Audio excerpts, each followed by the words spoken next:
Hello friends, class 10th Social Science, Chapter 3 of Geography.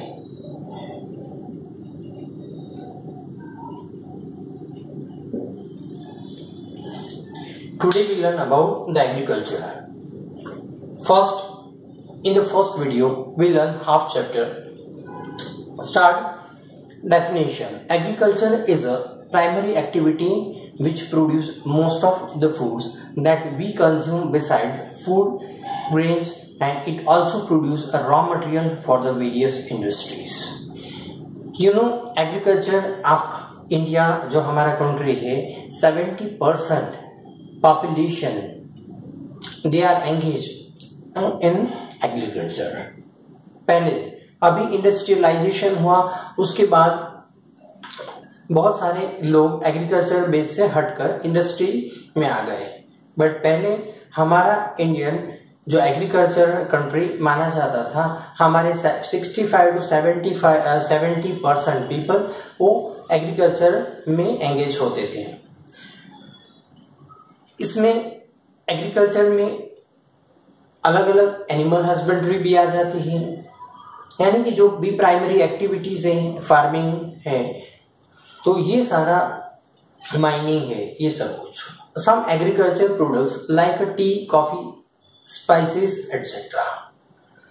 Agriculture product में different type of products होती है, जिसमें tea, coffee, rice, wheat, rubber, jute, अलग अलग type के जो प्लांट्स हम हमारे डेली लाइफ यूज के लिए ग्रो करते हैं.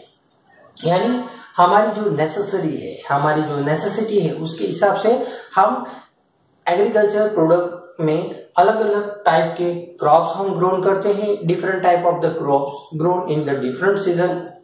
अलग अलग सीजन के अंदर अलग अलग क्रॉप्स कल्टीवेट किया जाता है. नाउ देखते हैं हम टाइप ऑफ फार्मिंग. अब टाइप अलग अलग टाइप की फार्मिंग है, तो उसमें हम देखते हैं कि primitive subsistence farming, intensive subsistence farming and commercial farming. Cultivation method has changed significantly depending upon the characteristic of the physical environment, technological and how and social culture practices. यानी कि कल्टीवेशन इस तरह किया जाता है कि depend on the physical environment, कि जिस रीजन में जो भी क्रॉप्स सूटेबल हो तो उसी रीजन में वो क्रॉप्स ग्रोन किए जाते हैं. यानी कि जैसे कि पंजाब में पंजाब को वीट बॉल माना जाता है, यानी कि गेहूं का भंडार. तो बिकॉज ऑफ वहां पे गेहूं ज्यादा ग्रो होते हैं. तो जहां पे कॉटन ग्रो होता है तो उस वहां पे कॉटन ग्रो किया जाता है. जहां जिस एरिया में शुगर केन, यानी कि डिपेंड ऑन सॉइल, किस तरह वहां पे soil, also physical environment, temperature, technology, ये सारी चीज जरूरी है. Culture practices farming various from substances to commercial type at the present in the different part of India. तो यानी हमारे इंडिया के अंदर अलग अलग पार्ट में अलग अलग जो फार्मिंग मेथड यूज किए जाते हैं. Also it is depend on irrigation, कौन से एरिया में इरिगेशन फैसिलिटी ज्यादा है, यानी उसी तरह भी ये क्रॉप्स डिपेंड करते हैं. यानी कि कल्टीवेशन के लिए वाटर भी एक नेसेसरी है, यानी कि इरिगेशन अगर प्रॉपर नहीं होगा तो फसल आपकी अच्छी नहीं होगी. Now first we see primitive subsistence farming. अब हम पहला देख लेते हैं कि टाइप ऑफ फार्मिंग में फर्स्ट प्रिमिटिव सब्सिस्टेंस फार्मिंग. देखिए यहाँ पे थोड़े स्टेप हम उसके लिए देखते हैं. This type of farming is still practice in a few pockets of India. बहुत कम पार्ट में इस तरह फार्मिंग की जाती है. This help of the primitive tools like hoe, dragging, digging sticks and family community labours. यानी कि बहुत सारे लेबर्स उसके लिए नहीं, जो फैमिली मेंबर्स होते हैं वही उसमें वर्क करते हैं, यानी ये स्मॉल स्केल पे कल्टीवेशन किया जाता है. This type of farming depend upon the monsoon and natural fertiliser of the soil. यानी कि ये मॉनसून सीजन में यानी उसकी जो सीजन होती है क्रॉप्स की, मानसून सीजन में कि अच्छी बारिश की वजह से फसल भी अच्छी हो सकती है। और इसमें नेचुरल फर्टिलाइजर अप्लाई किया जाता है।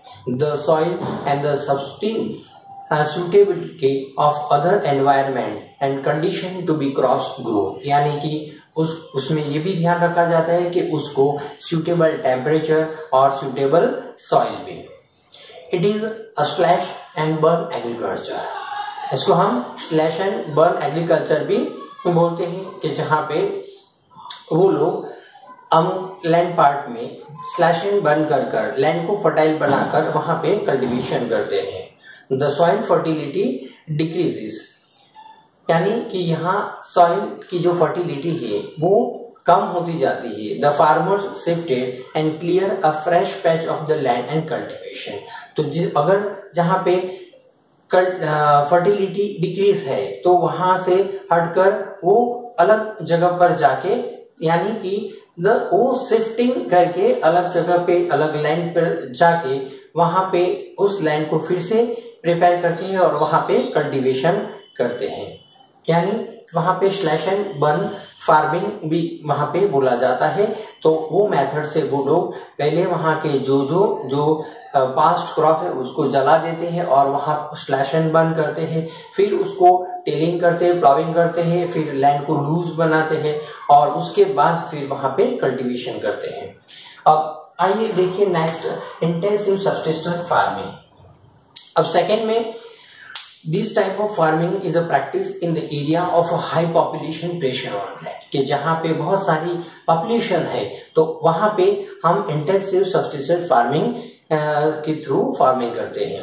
It is a labour intensive farming, यहाँ पे बहुत सारे लेबर्स की जरूरत होती है। जहां लेबर्स अवेलेबल होते हैं तो वहां पे ये इंटेंसिव सब्सिस्टेंस फार्मिंग की जाती है। The biological inputs and irrigation are used for the obtaining higher production. तो यहाँ पे बायोलॉजिकल इनपुट्स भी यूज होते हैं, fertilisers, chemical fertilizers, natural fertilizers, irrigation facility are also used in a high scale of production. There is an enormous pressure on the agriculture land, यानी कि यहाँ पे जो एग्रीकल्चर पूरी लैंड है इसलिए वहां पे अलग अलग टाइप के क्रॉप्स ग्रोन किए जाते हैं।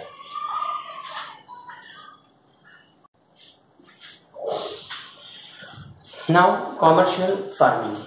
This type of farming is used of a higher dose of the modern inputs. तो यहाँ पे commercial farming में तो हायर जो स्केल वाले मॉडर्न इम्प्लीमेंट्स इसके अंदर यूज किए जाते हैं। The degree of the commercialization of agriculture varies from one region to another. यानी commercializing farming के अंदर अलग अलग वेरियस मॉडर्न टूल्स जैसे कि ट्रैक्टर्स और बहुत सारे थ्रेशर मशीन, तो ये सारे अलग अलग टाइप के टूल्स यूज किए जाते हैं। सो बिकॉज ऑफ वहां पे लार्ज स्केल पे प्रोडक्शन लिया जाता है और कॉमर्शियल बेसिस पे। So a single crops is grown on a large area, वहां पे एक सिंगल क्रॉप्स लार्ज एरिया पे कल्टीवेट किया जाता है, जैसे कि पूरा टी गार्डन हो, पूरा शुगर केन हो।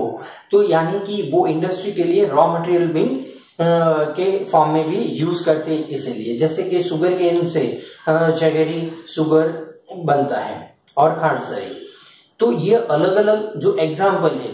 तो इसी तरह कॉमर्शियल पर्पज से जो लार्ज स्केल पर वहां पे कल्टीवेशन किया जाता है।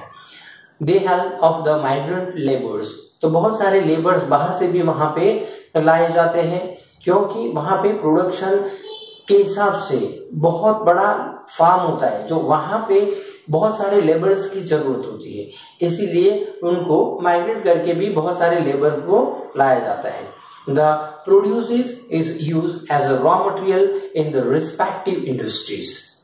वहां पे जस्ट लाइक मैंने अभी बहुत बताया आपको कि रॉ मटेरियल जैसे कि शुगर केन से हम जगरी शुगर और खांडसरी बनाते हैं, और टी की लीव से, टी में से आपको मालूम है हम जो टी पत्ते होते हैं उसमें से टी की जो ममरी हम हर रोज टी पीते हैं, तो ये कॉफी के सीड्स होते हैं उसमें से कॉफी इंडस्ट्रीज में जाके वहां से कॉफी का पाउडर फॉर्म होकर तो ये प्रिपेयर होता है। तो ये कॉमर्शियल बेस। रबर प्लांट्स होते हैं, तो रबर प्लांट्स में से जो वहां पे जो रबर जो ट्रीज के ट्रंक में से वहां उसमें से जो नेक्टर निकलता है और उसको एक बकेट में लिया जाता है और फिर उसको वो इंडस्ट्रीज को सेल किया जाता है। इस तरह रबर का जो रस उसमें से कलेक्ट करते हैं और फिर इंडस्ट्रीज में ले जाकर वो लोग बेचते हैं। तो इसी तरह एक लार्ज स्केल प्रोडक्शन में एज अ रॉ मटेरियल वो लोग कल्टीवेशन करते हैं। नाउ अब कॉटन क्रॉपिंग पैटर्न्स। अब अलग अलग टाइप की क्रॉपिंग पैटर्न्स होती है, अलग अलग टाइप जो हम क्रॉप्स ग्रो करते हैं। तो कभी कभी एक फार्म के अंदर मल्टीपल क्रॉपिंग भी की जाती है, कहीं सिंगल क्रॉपिंग भी की जाती है। तो यानी कि ये क्रॉपिंग का अलग अलग पैटर्न्स होता है। There are also reflect in the agriculture practices, जिसकी वजह से वो भी एक एग्रीकल्चर में उसका भी एक पार्ट है। And cropping pattern is a country, यानी कि कंट्री के हिसाब से क्रॉपिंग पैटर्न को अप्लाई किया जाते हैं। So India has a 3 cropping season, जैसे राबी, खरीफ एंड जायद। तो हमारे यहाँ क्रॉपिंग सिस्टम है तो 3 सीजन है, जैसे राबी, खरीफ और जायद क्रॉप्स। तो ये जो हम विंटर में लेते हैं उसको हम बोलते हैं राबी क्रॉप्स, और खरीफ क्रॉप जो मानसून में लेते हैं उसको हम बोलते हैं खरीफ क्रॉप, और उसके बीच में जो भी क्रॉप्स ग्रोन किए जाते हैं उसको हम बोलते हैं zaid crops. Rajasthan has also been an important factor in the grown of about mentioned rabi crops and the crops produced during the Zaid are the watermelon, muskmelon, cucumbers, vegetables and fodder crops। तो ये सारे जायद क्रॉप्स है। Wheat है, wheat, green gram, तो ये सारे जो विंटर क्रॉप्स है। तो ये अलग अलग। और जब खरीफ क्रॉप्स में बोले तो राइस, ज्वार, बाजरा, तो ये सारे जो है वो खरीफ क्रॉप्स है। अब मेजर क्रॉप्स, कौन कौन से मेजर क्रॉप्स है जो हमारे डेली लाइफ में हम यूज करते हैं, यानी कि हम जिसका ज्यादा यूज करते हैं हमारे रेगुलर फूड के लिए। Major crops grown in India, और इंडिया में बहुत सारे जो इंडस्ट्रीज है वो भी उसके रॉ मटेरियल पे डिपेंड होती है, और जो हम हमारे लाइफ के लिए कि फूड की जरूरत है, तो इसीलिए भी ये मेजर क्रॉप्स ऑफ इंडिया देखते हैं। Rice, wheat, millet, pulses, tea, coffee, sugar cane, oil seeds and cotton and jute. तो ये हमारे मेन क्रॉप्स है, मेजर क्रॉप्स ऑफ इंडिया है। अभी उसमें भी नॉन फूड क्रॉप्स अभी हमने देखे, व्हीट, मिलेट, राइस, पल्सेस, ये सारे फूड क्रॉप्स है। अभी नॉन फूड क्रॉप्स कौन कौन से हैं? तो उसमें हम देखते हैं कि रबर, जो रबर के प्लांट्स होते हैं जिसमें से रबर का नेक्टर निकाला जाता है और उसको फिर रबर इंडस्ट्रीज में बेचा जाता है, और उससे रबर के जो टायर, ट्यूब और अलग अलग टाइप के जो टायर्स बनते हैं। और हमारी जो इंडस्ट्रीज उसी की तरह लार्ज स्केल पर यहाँ पे इसका जो प्रोडक्शन होता है उसका यूज इंडस्ट्रीज में करते हैं। So it is a equatorial crops, तो यानी इक्वेटोरियल रीजन में होता है, इसलिए रबर को हम इक्वेटोरियल क्रॉप्स बोलते हैं। But under the special condition, यानी कि उसका जो टेम्परेचर, ये सारा जो, और जहां पे बारिश होती हो फुल मात्रा में, तो ये सारा रीजन ये जरूरी है। It required the moist in and humid climate, उसको मॉइस्ट और ह्यूमिड क्लाइमेट जरूरी है। Also rain of more than 200 centimeter and approximately 25 degree Celsius temperature उस रीजन का हो। तो ये क्या है, उस रबर प्लांट्स को जो क्लाइमेटिक कंडीशन चाहिए तो वो ये उसके लिए नेसेसरी है कि मोर देन 200 सेंटीमीटर बारिश चाहिए और 25 डिग्री सेल्सियस जितना वहां का टेम्परेचर होना चाहिए। अब सेकेंड लेते हैं हम fibre crops. Fiber crops, jute, hemp and natural silk are the 4 major fiber crops grown in India। तो इंडिया के अंदर कॉटन भी, जूट, हेम्प और नेचुरल सिल्क, तो ये सारे जो फाइबर्स हैं जो हमारे इंडिया के अंदर ग्रो होते हैं। Rearing of the silk for the production of the silk fiber, it is known as the sericulture। यानी कि रेयरिंग ऑफ सिल्क को हम क्या बोलते हैं, इस प्रोडक्शन को हम बोलते हैं सेरिकल्चर। यानी कि वूल, गोट, शीप, उसके ऊपर से जो वूल शेड किया जाता है और उसको फिर इंडस्ट्रीज में बेचकर फिर उसके जो फाइबर्स है उसका यूज किया जाता है, तो हम उसको बोलते हैं sericulture.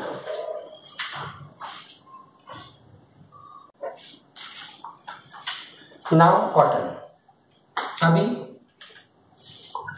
Cotton, India is believed to be original home of cotton plant. आपको मालूम है ब्रिटिशर्स यहाँ पे आए थे, तो बिकॉज ऑफ यूरोपियन कंट्रीज में कॉटन की और स्पाइसेस की बहुत डिमांड थी।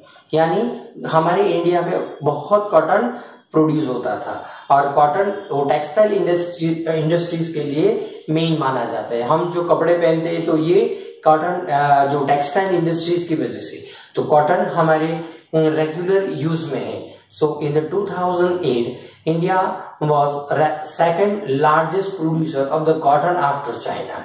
तो 2008 का जो ये सेंसस लिया गया है उसमें second largest producer of the world माना गया है इंडिया को कॉटन में आफ्टर चाइना। नाउ अभी हम इस पार्ट में, ये हमारा लास्ट पॉइंट जूट, फिर इसके बाद हम बाकी का आधा lesson second part of video में देखेंगे। Jute it is known as the golden fibre. तो जूट को गोल्डन फाइबर माना जाता है। आपको मालूम है हमारे जो वेस्ट बंगाल साइड जो जूट का प्रोडक्शन बहुत कल्टीवेशन होता है और सबसे वर्ल्ड में सबसे ज्यादा, बांग्लादेश में सबसे ज्यादा जूट प्रोड्यूस होता है और इंडिया वो second producer of the jute plants है। It is losing a market to synthetic fiber and packing the material practically the nylons। देखते हैं यानी भी हमारे यहाँ पे जो भी पैकिंग में यूज होता है, जैसे हम सैक बनाते हैं, सैक जो बनते हैं वो जूट प्लांट से बनते हैं। तो यानी जो हमारे अभी जो हमारी प्लास्टिक की बोरियां बनकर आती है, पहले वीट, राइस वगैरह पैकिंग के लिए सैक बनाए जाते हैं, जूट बैग बनाए जाते थे और जूट बैग में ही सारा जो सारे ग्रेन्स उसमें ही पैक होकर आते थे। बट मॉडर्नाइजेशन होने के बाद धीरे धीरे ये जूट से हटकर अभी ये प्लास्टिक की बैग्स आने लग गई है। तो यानी कि जूट का ज्यादातर हम यूज करते हैं, जो हम मैट बनाते हैं, तो ये सारी डिफरेंट अलग अलग चीजों में जूट का यूज होता है। अभी प्लास्टिक के ऊपर बैन है, इसलिए जूट का यूज रैपिडली बढ़ गया है। फ्रेंड्स, यहाँ पे हमारा हाफ चैप्टर ओवर हुआ एंड इसके बाद हम नेक्स्ट वीडियो में बाकी का आधा चैप्टर कंप्लीट करेंगे। Subscribe my channel and share more student. Bye friends.